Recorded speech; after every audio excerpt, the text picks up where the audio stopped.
क्या गैर रासायनिक खेती यानी जैविक और प्राकृतिक खेती किसानों की हालत और बिगड़ते पर्यावरण के लिए मददगार साबित हो सकती है? क्या अनुभवों के अलावा हमारे पास इसके लिए वैज्ञानिक सबूत भी हैं? नमस्कार, मैं हूं विवेक मिश्रा। आज मुद्दा कार्यक्रम की इस कड़ी में जैविक और प्राकृतिक खेती के फायदों पर ही बात होगी। दिल्ली स्थित think tank centre for science and environment यानी CSC ने जैविक खेती के बीते 16 वर्षों के वैज्ञानिक सबूतों को जुटाकर इसका विस्तृत विश्लेषण किया है, जो रासायनिक, जैविक और इंटीग्रेटेड खेती के बीच तुलना करके फसलों की उपज, उनकी लागत, आय और आजीविका के साथ मिट्टी की सेहत और पर्यावरण के साथ खाद्य गुणवत्ता पर एक साफ तस्वीर पेश करती है। इस रिपोर्ट के सहारे जैविक और प्राकृतिक खेती पर चर्चा करें। इससे पहले आपसे गुजारिश है कि आप हमारी वेबसाइट www.downtoearth.org पर जाएं। वहां वेबसाइट के दाहिने कोने में आपको हमारे YouTube चैनल का आइकन मिल जाएगा। कृपया रेगुलर नोटिफिकेशन के लिए आप हमारे इस YouTube चैनल को सब्सक्राइब भी कर लें। हमारे YouTube चैनल पर अभी आपको 1000 से अधिक विज्ञान, पर्यावरण और सतत विकास से जुड़े वीडियो देखने को मिल जाएंगे। CSC ने अपनी ताज़ा report evidence on holistic benefits of organic and natural farming in India में बताया है कि देश में 1960 की हरित क्रांति के दुष्प्रभाव जब खेती किसानी को मिलना शुरू हुए, तभी से जैविक और प्राकृतिक खेती ने अपना ध्यान खींचना शुरू किया। लेकिन बदकिस्मती से इसे बढ़ावा देने के लिए खास कदम नहीं उठाए गए। इस बात के पुख्ता साक्ष्य हैं कि रासायनिक खेती की तुलना में जैविक खेती काफ़ी फायदेमंद है। हालांकि CSC की यह रिपोर्ट एक सच भी उजागर करती है। रिपोर्ट के मुताबिक सरकार ने 2004 से ही देश के 16 राज्यों में 20 केंद्र पर फैले अपने all India network project on organic farming यानी AINPOF के जरिए जुटाए वैज्ञानिक प्रमाणों और इनपुट का जैविक खेती के व्यापक प्रसार के लिए कभी इस्तेमाल नहीं किया। यहाँ तक कि जैविक खेती के प्रसार में जुटे सरकार के कृषि वैज्ञानिकों ने भी लगातार इसकी अनदेखी की है। Evidence is from the ICR, who is actually opposing the whole issue, opposing the whole change. So it shows actually issue is not about evidence. Issue is about resistance to change, and which requires a lot of engagement process. Probably we should do more engagement so that a transition is possible. And since now that there is a more political will also for a transition, at the top level change may not be very difficult. But what we need to push now is a ecological framework for the entire agriculture, not just for organic and natural farming. So even how your conventional agriculture can be measured in the same ecological terms is something which is very critical. I think that is something we need to push for. Second is in terms of support, if the government continues to provide the same support to only rice and wheat and expect farmers to make a cropping pattern shift, the government continues to support the chemical fertilizers at the same rate and expect farmers to go organic, is not going to happen. So we need to also look at an equitable support systems and leave the choice to the farmers. I think that's a very, very critical thing which we need to look at. So probably the next analysis we should do is about what kind of support is available for each of these models, and then how that can be made equitable. I think that is something which we need to look at.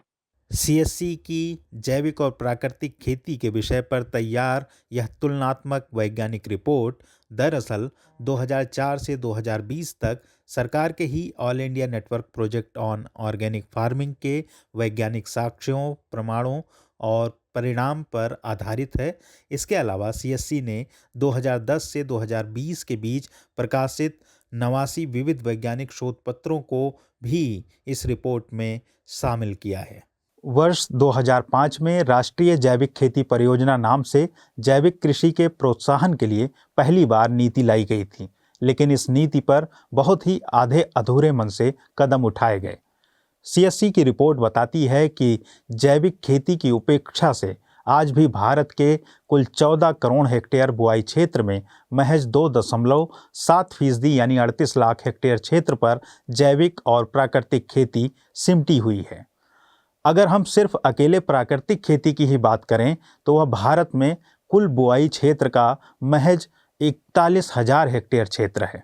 आप ऐसे समझ सकते हैं कि जैविक खेती को प्रोत्साहन देने वाली योजनाएं बनाई गईं, लेकिन इन्हें विस्तार नहीं दिया गया और रासायनिक खेती के लिए सब्सिडी जारी रही। वित्त वर्ष 2020-21 में रासायनिक खाद के लिए सरकार ने 1,31,230 करोड़ रुपए की सब्सिडी का बजट प्रावधान किया, लेकिन दूसरी तरफ 2015 में शुरू की गई परंपरागत कृषि विकास योजना में महज 100 करोड़ रुपए का प्रावधान किया था, जिसका वित्त वर्ष के ताजा बजट में कोई प्रावधान ही नहीं है। यह रिपोर्ट सब्जियों, तिलहन, दलहन, मसालों और अनाज की उपज, लागत, मुनाफा और पर्यावरणीय फायदे के पर्याप्त वैज्ञानिक सबूत पेश करती है। सीएससी की यह रिपोर्ट बताती है कि रासायनिक खेती की तुलना में जैविक खेती ज़्यादा बेहतर है और कुछ फसलों के साथ इंटीग्रेटेड खेती और भी बेहतर परिणाम देती है। This consolidated holistic evidence is in favor of organic and natural farming over chemical dependent inorganic farming. Organic and natural farming approaches are not only profitable and sustainable, but also productive. And that is very important to note here, that they are also productive. It is also evident that organic approach fared better than integrated approach on profitability and sustainability, and is almost at par in the case of productivity. And yes, the strength of this evidence is very high. That's what we believe. It covers multiple aspects, both organic and natural farming, multiple dimensions within each, so on and so forth. But one very important thing is that this one major part of evidence, which is the network project results, they actually failed to receive the attention that it deserved by the policymakers and the larger scientific community at the center as well as in states, because there's such a promising set of results that we have in front of us. So that was very much surprising. CSC को रासायनिक खेती की तुलना में जैविक और integrated खेती के लाभ वाले जो परिणाम हासिल हुए उस पर नजर डाल लेते हैं।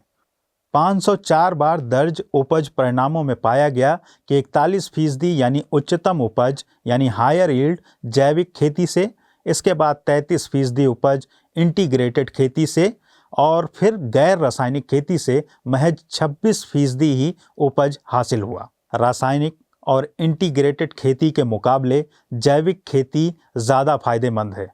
इस खेती में सब्जियों, तिलहन और अनाज की बेहतर उपज हासिल की गई है, जबकि दलहन और मसाले जैविक व रासायनिक खेती के बजाय इंटीग्रेटेड माध्यम वाली खेती में बढ़िया उपज वाले साबित हुए हैं। अब जैविक और इंटीग्रेटेड खेती की तुलना वाले इस ग्राफ से औसत उपज यानी मीन यील्ड के परिणाम को समझिए। एक और उससे अधिक फसल व्यवस्था के तहत कुल 31 फसलों में 27 फसलों यानी 87% की औसत उपज रासायनिक खेती की तुलना में इंटीग्रेटेड खेती में ज़्यादा पाई गई। इन कुल 31 फसलों में 10 सब्जियां, 4 तिलहन, 5 दालें, 4 मसाले और 4 तरह के अनाज शामिल थे। कुल 31 फसलों में 14 फसलें यानी कुल 52% फसलों में जैविक खेती से औसत उपज 20% से भी ज़्यादा यानी अधिकतम उपज वाली और 13 फसलें उच्च उपज वाली, लेकिन वह 20% से ज़्यादा नहीं रहीं। इन अधिक उपज वाली 14 फसलों में अगर सब्जियों की बात की जाए तो इनमें टमाटर, आलू, फ्रेंच बीन, भिंडी, जबकि तिलहन में लाइन सीड और दाल में काला चना, अरहर और चना और मसालों में अदरक, धनिया और काली मिर्च, जबकि अनाज में बासमती चावल और मक्का की उपज शामिल हैं। ये सभी फसलें काफ़ी उपज वाली साबित हुई हैं। सीएससी ने अपने अध्ययन में यह भी बताया है कि जैविक खेती की तरफ बढ़ने में शुरुआती परेशानियां आ सकती हैं, लेकिन फार्म यार्ड मैन्योर यानी ऐसी खाद जो खेतों में ही तैयार कर ली जाए, जैसे वर्मी कंपोस्ट, पोल्ट्री खाद, हरित खाद, लिक्विड बायो फर्टिलाइजर्स, जीवन अमृत, बीज अमृत, घन जीव अमृत, पंचगव्य और फिश प्रोटीन हाइड्रोलाइसेट जैविक खेती के साथ उपज में बड़ी भूमिका अदा करते हैं।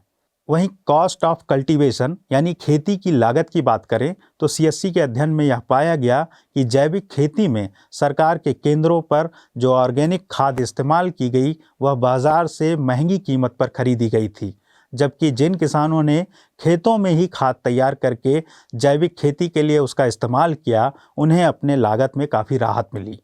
हालांकि सरकार के जैविक खेती केंद्रों में खेती में उच्च लागत के बावजूद जैविक खेती करने वालों को सबसे ज़्यादा 63% नेट रिटर्न मिला। वहीं इंटीग्रेटेड खेती में नेट रिटर्न 11% रहा।